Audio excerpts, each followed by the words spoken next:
So we have some brand new details towards the new Yakuza Like a Dragon Infinite Wealth, which is releasing next month. I cannot wait, I'm a big Yakuza fan, and I've seen some details here in the newest interview done by the studio director, and some of these details you will absolutely like what I have to say. So sit back, relax, enjoy, take a beverage, and let's get on with this news. So there has been a new interview with the studio director of Infinite Wealth, going over some of the details for Infinite Wealth before the release. But some of the stuff in this interview that you will see is very promising, or maybe even worrying, depending on your view of it. Let's get right into this information. By the way, if you guys are hyped for Infinite Wealth, just as me, let me know in the comment section down below, and the best comment among you will be featured in the next video. It can be, to be fair, about anything that you just want to comment. Doesn't have to be Infinite Wealth per se, maybe something else about Yakuza. Leave a comment in the comment section and I might feature you in the next video. So let's take a look at this information from Okami on Twitter. He compiled all the most important information from this interview done with Masayoshi Yokoyama, which is a very well-known director at RGG Studio. He was there in the beginning from Yakuza. New interview with RGG Studio director Masayoshi Yokoyama. Like a Dragon Infinite Wealth will be roughly 70 plus hours for the main story alone. Oh my god, that you guys know there is no Yakuza game close to this number. Most Yakuza games tend to be around 30 hours in length. And Like a Dragon, Yakuza Like a Dragon, the first turn-based game, was around 45-ish hours to do just the main story, shall I say. This time it's basically almost double that. Like that is insane. Now, that could also be worrisome, because how is the pacing going to be of the story?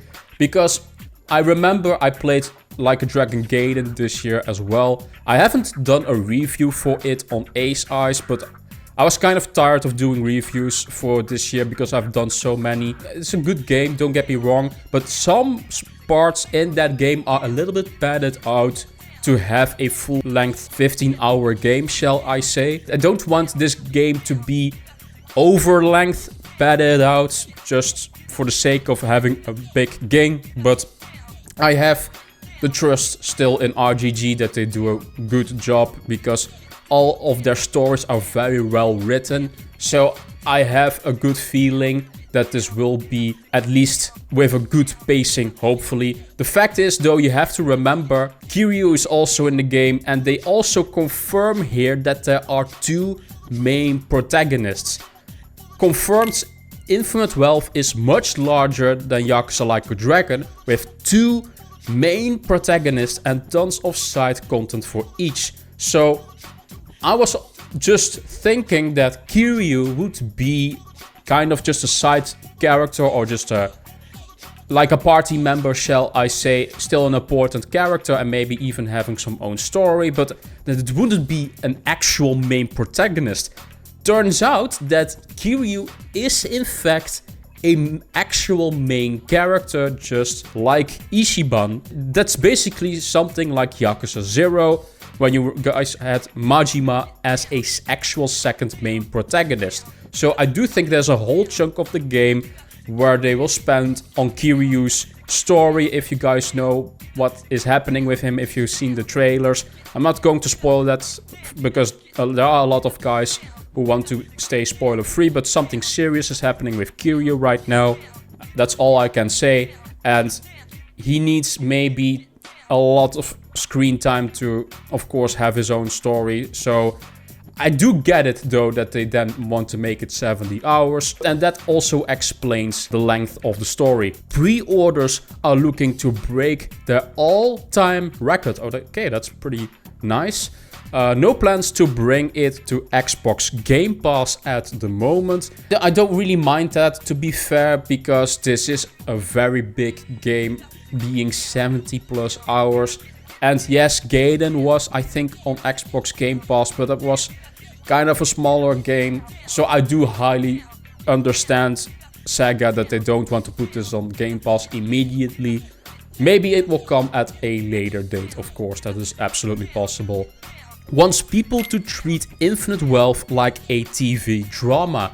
Play it consistently, but for 2 hours a day, so they don't do damage to their health. I don't think that most hardcore Yakuza members will play this only for an hour or two. They will probably play this for 5 hours, especially if they have free time. At least I will play it for 5 hours probably, if I have time, of course. Like a Dragon releasing on Game Pass was like their business card for newer fans and people in the West. It introduces them to Kiryu while providing a compelling story for OG fans. Okay, so they actually explain this, that why Gaiden was on Game Pass and Infinite Wealth won't be, and that is totally fine. Gaiden is a smaller game. Like a Dragon, Gaiden sales doubled their expectations in Japan. Since Gaiden seems to have been received well, Yokoyama thinks it's a good approach to release more smaller titles in between big releases in the future. That is a very interesting thing to say, because the Yakuza franchise already releases so many games every year. I don't really even think that's a necessary thing to even have also these smaller games next to that. But, you know, I'm all for it. I want more Yakuza in my life, so I don't mind the smaller games even. I do want them maybe a little bit better paced, not to have a very padded out experience just to sell more. But in my opinion, Gaiden was good enough. If they are like Gaiden, I can be behind that idea. Although I am more a fan myself of the switch up between Yakuza and then also Judgment. Judgment is a good replacement in my opinion for them to have more content in that Yakuza universe, and they also have the action combat system. Of course, maybe this is also a way to still offer the action combat system to the, shall I say, older fans with smaller releases. This way, the people that don't like the turn-based stuff can still enjoy in the Yakuza, shall I say, storyline, a action-based game. So maybe it is a good idea, but I've been really enjoying this switch up between Yakuza and Judgment, because Judgment is also growing, receiving its own fan base as well. And the last two Judgment games, Lost Judgment especially, is absolutely fantastic. That's one of the best storylines they've ever done, in my opinion, in a video game. Lost Judgment really nailed it out the park. On the story front especially, I really like that game. Very interesting information, I have to say. 70 hours for just the main story alone, not including the side quest. And as you guys know, the Yakuza games have a lot of side quests. They have a lot of mini games. I could see this being a 150-hour game almost for full completion. That is just insane. To be fair, it is a more JRPG now. They are going with that JRPG route, and a lot of JRPGs are more lengthy in their, shall I say, runtime. If you look at Dragon Quest, and it is literally inspired by Dragon Quest. Let me know in the comment section down below, what do you guys think of this news? Are you afraid that it's 70 hours and maybe gets still boring, or maybe have wrong progression? Let me know in the comment section down below. Or are you excited about this news? To me, I'm actually still excited, because I do trust their story writing team. They have never really disappointed me, to be fair. I just want to see what they cooked. I think they cooked big with this one, and maybe this might be Kiryu's final game. So that they will put 70 plus hours, just maybe also to wrap up Kiryu's story in some way, or maybe Kiryu's story won't be wrapped up. We don't know. I want to see that. And of course, the new location, Hawaii is going to be important as well. Let me know in the comment section down below, what do you guys think of this news. Let's do a quickly comment of the day. Rocksuppen, hardcore member of the channel, said in my ex-Witcher devs video, there's a new game in development. And I talked about that in my last video from ex-Witcher developers.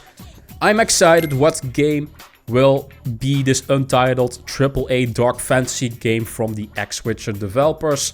I've already said that actually in the video. It's called, I believe, Dawn Walker. I could be wrong. I have also put it in the thumbnail. By the way, let me know what you guys think of the new thumbnail style I've been using, because I've got some feedback from some other creators that I know on YouTube. They helped me a bit. Shout out to Ruffled Rowlet. He's a good friend of mine and he helped me a bit with the thumbnail style. Let me know what you guys think of the thumbnail style. If you have a good comment of your own, I will feature you if it's a good comment in the next video. So don't forget to leave a comment. Thank you guys for watching. As always, like this video if you like it. Subscribe to the channel if you want to see more about Yakuza leaks, news, rumors, that type of stuff. I do more rumors kind of content and leaks towards the biggest single player games for PlayStation, Xbox, Nintendo, you name it. And of course, visit my social media in the description down below. And I will see you guys in the next Get Rekt gaming news video. Bye bye. Oh, and happy Christmas.